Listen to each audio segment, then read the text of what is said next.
What does the Supreme Court have to say about immigration? Hi, I'm Jim Hacking, immigration lawyer practicing law throughout the United States at our office here in St. Louis, Missouri.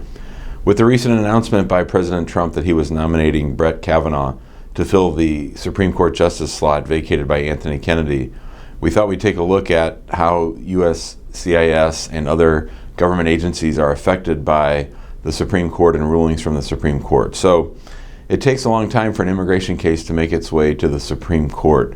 It can get there a couple different ways, but the main way it would get there, at least in the deportation context, would be you'd have a ruling by an immigration judge.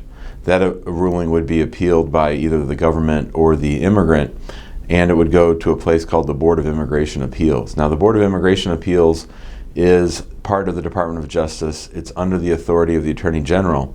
And so generally the Board of Immigration Appeals acts like an appeals court as it relates to decisions by the immigration judge. But one curious thing is that the Department of Justice and the Attorney General have the ability to rewrite decisions of the Board of Immigration Appeals. That is, that a political appointee can change the rules in immigration court and in immigration generally simply with the stroke of a pen by writing a new opinion. But assuming that doesn't happen, if a case is denied by the Board of Immigration Appeals, then again the losing party can appeal to the circuit court. So wherever the person was ordered deported or another immigration ruling was made, those would occur at the immigration courts, and those would occur in one of 11 circuits. So the country is divided into 11 circuit courts, and depending on where that immigration judge's decision was issued, it would go to the Board of Immigration Appeals,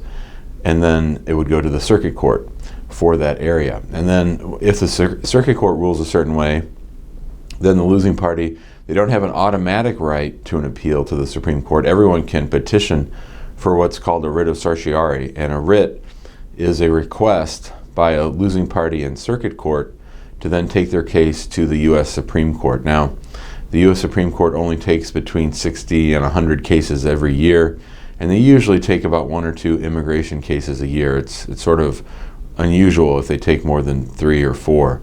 And over the last, say, 6 or 7 years, there have been a number of cases that have gone against the government. That is, that the Supreme Court, and not even in very close decisions, we're talking 7-2 decisions, 6-3 decisions, have ruled repeatedly in favor of the immigrant and against the Immigration Service.